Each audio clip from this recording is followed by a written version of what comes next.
அனைவருக்கும் வணக்கம். எவருக்கும் அணுக்கமாய் இருப்பார், எவரென்னும் அரியராய் இருப்பார். எவருக்கும் அணுக்கமாய் இருப்பார், எவர் எனினும் அரியராய் இருப்பார். எவர் முன்பும் புன்னகை செய்வார், எதிர் வந்து நின்றாலும் புதிராய் மறைவார். எவர் சொல்ல முடியும் இவர் மேன்மை, என்றைக்கும் கைகூப்பி நிற்பதே நன்மை. இல்லையா? எதிர் வந்து நின்றாலும் புதிராய் மறைவார். எவர் சொல்ல முடியும் இவர் மேன்மை, என்றைக்கும் கைகூப்பி நிற்பதே நன்மை. பெரியவாளை காணவில்லை. எப்படி இருக்கும்? மடத்துல தான் இருக்காரு, எங்கேயும் வெளியில போகல.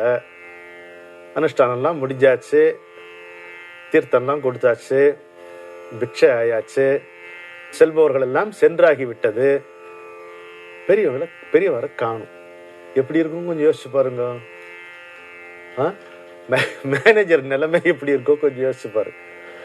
இருந்த இடத்துல இருந்து ஐயாவை காணும். அப்போ அவரை பார்த்துக்கணுன்றதுக்காக புதுசா ஒருத்தரை வேலைக்கு வச்சிருக்காங்க. அவர் என்ன பாடுபட்டிருப்பாரு, எவ்வளவு அடிபட்டிருப்பாரு. அடிதான் பட்டார், அடிச்சிட்டாங்க அவரை போட்டு.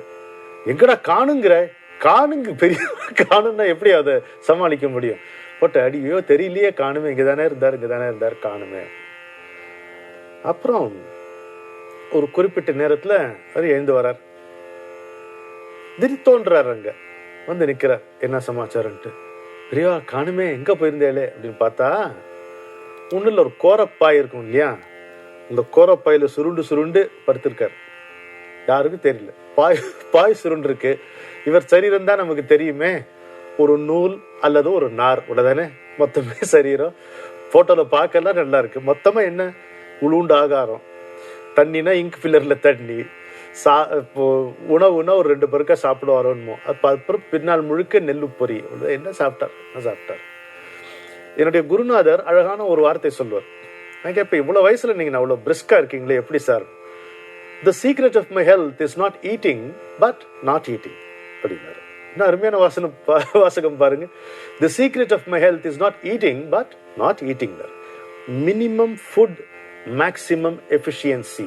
அதுதான் யோகிகள் நமக்கு காட்டுகின்ற பாடம். நமக்கு எனர்ஜின்னா நிறைய சாப்பிட்டாதான் நமக்கு எனர்ஜி நினைச்சுக்கிறோம் நம்ம, இல்லையா? அப்ப என்னோட குருநாதர் ஒரு கேள்வி கேட்பார், நீ எதுக்காக சாப்பிட்ற? எனர்ஜிக்கு சார் அப்படின்னா. எனர்ஜிக்கு தானே சாப்பிட்ற, அப்புறம் ஏன் சாப்பிட்டோன்னா டயர்டாருன்னு கேட்பார். ஏன் கண்ணு சொருகுது சாப்பிட்டோன்னே? அப்பான்னு இருக்கேன். சாப்பிட்டோன்னு ஒரு அசதி ஏன் வருது? உண்ட மயக்கம் தொண்டனுக்கும் உள்ள பேச பழமொழியெல்லாம் போடுறோம். ஏன்? தேவைக்கு அதிகமாக உண்பதால் தான். இங்க ஐயா விஷயத்துல எப்படி, இந்த உடம்புல உயிர் நிக்கிற அளவுக்கு என்ன தேவையோ அது மட்டும்தான் சாப்பாடு. இது கொஞ்சம் யோசிச்சு பாருங்க. எங்கேயோ காட்டுல போய் வாழறவனுக்கு இது சரியா இருக்கும், இல்லையா? இவருடைய லைஃப் ஸ்டைல் எப்படி இருந்தது, லைஃப் ஸ்கெட்யூல் எப்படி இருந்தது? 24 மணி நேரம் என்பது 72 மணி நேரமா இருந்தது, இல்லையா? நான் ஸ்டாப் ஒர்க். இதுல இவருடைய அனுஷ்டானம், ஒரு நாள் தன்னுடைய அனுஷ்டானத்தை அவர் கைவிட்டதில்லை.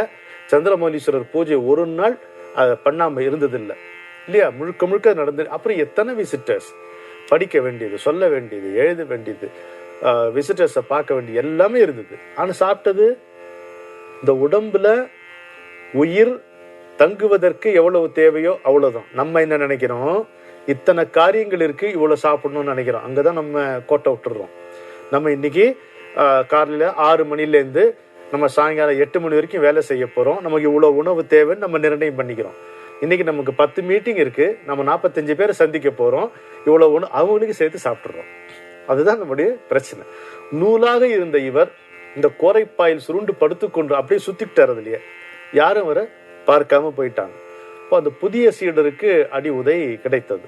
அப்புறம் அவரை உட்காத்தி வச்சு பெரியவர் சமாதானம் சொல்றாரு, நீ தப்பா நினைச்சுக்காத, வருத்தப்படாத, நீ இப்படி எடுத்துக்கோ, உன் கடமையே நீ செய்யல, அதுக்காக உனக்கு கிடைச்ச தண்டனைன்னு நீ இதை எடுத்துக்கோ, என்ன மற்றபடி நீ வருத்தப்படக்கூடாதுன்ட்டு மீதி யாருக்கும் பதில் சொல்ல. ஒரு 25 நிமிஷமோ 45 நிமிஷமோ அந்த அடிபட்ட சீடருக்கு பாவம் சமாதானம் நிறைய சொல்லி அவருக்கு ஆறுதல் சொல்கிறார் பெரியவர். இது ஒரு அழகான ஒரு நிகழ்ச்சி. இன்னொரு நிகழ்ச்சி பாருங்க.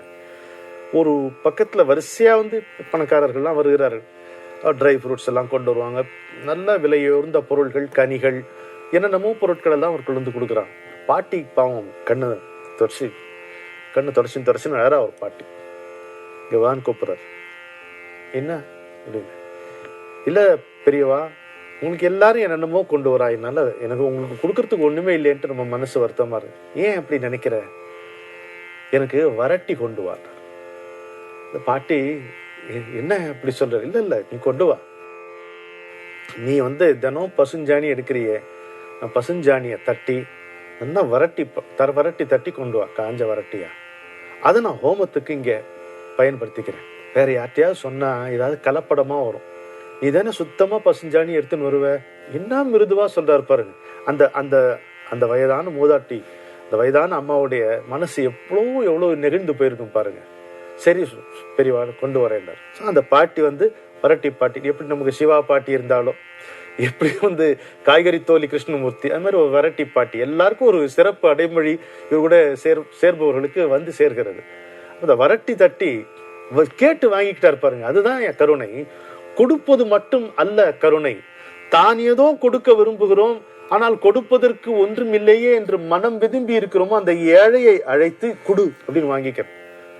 குச்சேலர் கொடுக்கலையே, அவள் இவ்வளவு மாளிகையில் இருக்கான், இவ்வளவு பெரிய ஆளா இருக்கான் அவன், நம்ம இதை நம்ம தோழன் பள்ளி தோழன் நினைச்சிட்டு நிக்கிறோம். என்ன கண்ணன் தானே வலி, என்ன கொண்டு வந்திருக்க, ஏன் எனக்கு ஒண்ணு கொண்டு வரலையா நீன்னு அவன் வம்பு பண்ணில வாங்கிக்கிறார் அவளை. அது மாதிரி அந்த ஏழையினுடைய உள்ளம் கலங்கிவிடக் கூடாது என்பதற்காக அப்படி கேட்டு வாங்கி கொண்டார் அவர். அருமையான இந்த நிகழ்ச்சியை நம்ம பார்க்கிறோம்.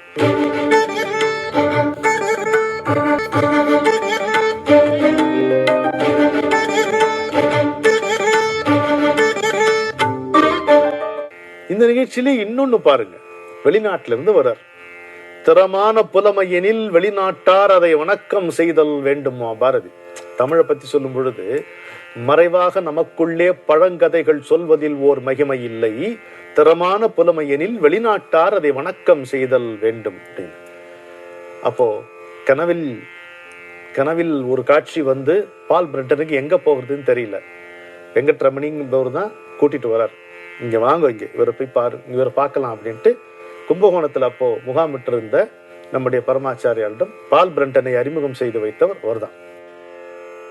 பால் பிரண்டனுக்கு எப்படி இருக்கிறதா அந்த காட்சி கவனிக்கிறார். ஒரு ஜேர்னலிஸ்ட் இல்ல, அதுவும் வெஸ்டர்ன் ஜேர்னலிஸ்ட், எந்த விதமான பாரபட்சமும் இருக்காது. பட்டவர்த்தனமா மனசுல தோணுதை எழுதிடுவாங்க.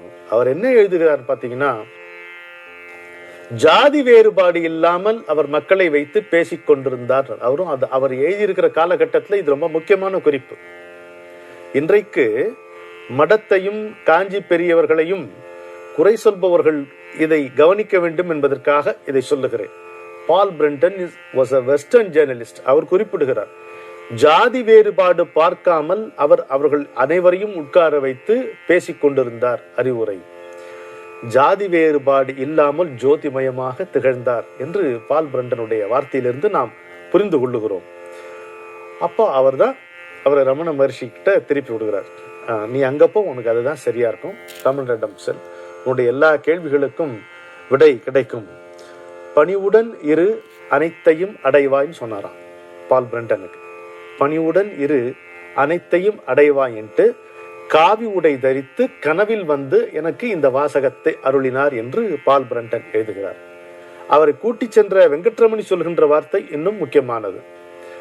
முதல் அதாவது ஒரு ஐரோப்பிய எழுத்தாளர் ஒருவருக்கு மகா சுவாமிகள் பேட்டி அளித்தது அதுதான் முதல் முறை. So Paul Brenton was the first European writer or journalist to have the honor of having the interview of மகா சுவாமிகள். இவ்வளோ பெரிய விஷயம் பாருங்க. அப்புறம் அவருடைய வாழ்க்கை எப்படி திரும்பியதுன்றது நமக்கு தெரியும். ரமண மகர்ஷியிடம் சென்று திரும்பவும் கனவு திரும்பவும் கப்பல்லாம் கிளம்பாமல் அது பயணம் ரத்தாகி ஜொரங்கண்டு அப்புறம் பாம்பேலிருந்து திரும்பவும் மீண்டு திருவண்ணாமலைக்கு அப்போ சர்ச் இன் சீக்ரெட் இந்தியா எழுதுகிறார். சர்ச் இன் சீக்ரெட் ஈஜிப்ட் ஒரு புக் இருக்கு. இன்னர் ரியாலிட்டி போன்ற அருமையான நூல்களை எழுதிய பால் பிரெண்டனுக்கு முதல் அருள் கொடுத்தது நம்முடைய மகா சுவாமிகள், திசை காட்டியது நம்முடைய மகா சுவாமிகள், உறுதிமொழி பணிவுடன் இரு அனைத்தையும் அடைவாய் என்கின்ற உறுதிமொழியையும் கொடுத்தது நம்முடைய மகா சுவாமிகள் என்பதை நாம் மனதில் கொள்வோமாக. கலங்கரை விளக்கம். எங்கோ இருக்கிறது கப்பல், அதிலே எங்கிருந்தோ வந்த பயணி இருக்கிறான், அவனுக்கு இதுதான் கரை, நீ கலங்க வேண்டாம் என்கின்ற ஒரு உறுதிமொழியை கொடுக்கிறது அந்த கலங்கரை விளக்கம். இப்பொழுது மகா சுவாமிகளுடைய மகா வாக்கியம் என்னவென்று பார்ப்போம். சறுக்கி சறுக்கி விழுவதை சமாளித்து கொண்டு பிரயத்தனம் பண்ணி மேலே ஏறினால் வெற்றி உண்டாகும். Strive to rise after every fall, success shall be yours. எத்தனை வாட்டி விழுறோம். குழந்தையா இருக்கும்போது கொஞ்சம் யோசிச்சு பாருங்க, அது தத்துக்காப்புத்துக்கா நடக்கும்போது எத்தனை வாட்டி விழுது, அதைத்தான் நம்ம பார்க்கிறோம். எத்தனை வாட்டி எழுந்துக்குது, அதை பார்க்க மாட்டேங்கிறோமே. எத்தனை முறைகள் நாம் விழுந்தோமோ அத்தனை முறையும் எழுந்தோம். எத்தனை முறைகள் நாம் விழுந்தோமோ அத்தனை முறையும் எழுந்தோம். அதை நாம் ஏனோ மறந்தோம், அதனால் தானே துவண்டோம். காலம் நடக்கும், காயம் வலிக்கும், ஒரு மாலை பொழுதில் நினைக்கும் போது மனதினில் எல்லாம் இனிக்கும். சின்ன மலராய் நம் முகம் சிரிக்கும், இது ஒரு காலம், அது ஒரு காலம். அடியில் மணலாய் கரைகிறதே, அதுதான் உண்மை காலம். நினைவும் கனவும் புகையென நீளும், நெஞ்சில் எங்கோ கனல்கிறதே, அதுதான் உண்மையில் வாழும். இது நம்ம கவனத்துல கொள்ளணும். விழுவதையே விழுவதையே நினைத்து கொண்டிருந்தால் எழுவதற்கு நமக்கு வாய்ப்பே இல்லாமல் போகிறது. எவ்வளவு வாட்டி விழுந்தோம் அப்படின்னு பார்க்கணும், எவ்வளவு வாட்டி எழுந்தோம் அதையே நம்ம பார்க்க மாட்டேங்கிறோம். அதுதான் சொல்கிறார், சறுக்கி சறுக்கி விழுவதை சமாளித்து கொண்டு சமாளிக்கணும். என்ன செய்யணும்? முதல்ல எழுந்திர முடியாது, விழுந்த உடனே முதல்ல சமாளிப்பு தான். கொஞ்சம் யோசிச்சு பாருங்க, ஒரு பஸ் ஸ்டாண்ட்ல பெண்கள்லாம் நின்றுட்டு இருக்கிற பஸ் ஸ்டாண்ட்ல ஒரு ஆண் காலேஜுக்கு போறான் வச்சுங்க, இல்ல பள்ளிக்கூடத்துக்கு போறான். இந்த பெண்கள் இருக்கக்கூடிய பஸ் ஸ்டாண்ட்ல போகும்போது சைக்கிள்ல 2 கையும் விட்டு தலை சீவிட்டு போற வழக்கம் எல்லாருக்கும் உண்டு. அப்படி தலை சீவிட்டு போறவன் சில்லற இல்லாம போனதில்லை. இன்னைக்கு இல்லைன்னா ஒரு நாள் என்னைக்காவது சிக்கிக்கும், ஏதோ பிரிவில்ல மாட்டிக்கும். கரெக்டா அப்ப அந்த செயின் அறுந்து போகும். விழுவாம பாருங்க, அத்தனை பேர் முன்னாடியும். அதை விட அவமானம் அது தீர்க்கவே முடியாது. எந்த ஜென்மம், எத்தனை ஜென்மம் எடுத்தாலும் அந்த அவமானம் தீரவே தீராது. சரிதானே நான் சொல்வது? எல்லாருக்கும் இந்த அனுபவம் உண்டு. எல்லாரும் சிரிப்பாங்க, சிரிக்காதவங்களும் சிரிக்கிற மாதிரி இருக்கும், ஊரே கைகுட்டி சிரிக்கிற மாதிரி இருக்கும். முதல்ல அவன் எழுந்துக்குவானா, முதல்ல சமாளிச்சுக்குவான். என்ன சமாளிப்ப? விழாத மாதிரியே ஒரு பாவனை. உடம்புல பழுவேற்றையர் மாதிரி 64 விழுப்புண்கள் வாங்கினாலும் ஒண்ணுமே படாத மாதிரி அந்த சைக்கிள் ஏதோ ஒரு பிசகு இருக்கிற மாதிரி, ஒரு பிழை இருக்கிற மாதிரி, அதை அப்படி லாகவமா தூக்கிட்டு அப்புறம் ஒரு 10 அடி இந்த பஸ் ஸ்டாண்டை தாண்டி நடந்தப்புறம் துக்கெல்லாம் அப்படியே பொங்கி போய் அப்பதான் பாக்குறான் உடம்பு. அப்படி இதுதான் அவர் சொல்ற சமாளித்தல். இந்த உதாரணத்தை பெருசுக்கு எடுத்துக்குவோம். இந்த வீதி உதாரணத்தை வாழ்க்கைங்கிற பயணத்துக்கு எடுத்துக்குவோம். முதல்ல right, first get up, first சமாளிச்சுங்க. ஒன்னா ரைட். குழந்தை விழுந்தோடனே அம்மா என்ன சொல்ற? ஒண்ணு இல்ல தானே சொல்றா. ஐயோ விழுந்துட்டியா சொல்ல மாட்டா அம்மா. குழந்தை விழுந்தோன்னு ஒண்ணு இல்ல இது பேச அலட்டாது அப்படின்னு சொல்லிதான் அப்புறம் தான் கவனமா பாக்குற எங்க அடிபட்டிருக்குன்ட்டு. அப்புறம் அதுக்கு உண்டானதை செய்யற. அதனால முதலில் சமாளித்தல், அதுக்கப்புறம் பிரயத்தனம். எங்க மேல ஏறி கை காலம் முட்டி முழங்கெல்லாம் பேத்துக்கிட்ட அப்புறம் பிரயத்தனம் தேவைதான். முயற்சி பண்ணி மேல ஏறணும், அப்பத்தான் வெற்றி கிடைக்கும் என்பதை நமக்கு அவர் அழகாக காட்டுகிறார். நாமும் எத்தனை முறை விழுந்தோம் அதை கணக்கெடுத்துக் கொள்ளாமல் எத்தனை முறை எழுந்தோம் என்பதை கணக்கில் எடுத்துக்கொண்டு எத்தனை முறை விழுந்தாலும் சோராமல் அத்தனை முறையும் எழுவோம், வெல்வோம் என்கின்ற உறுதியோடு அவர் அருளை பெற்று வாழ்வோம். வணக்கம்.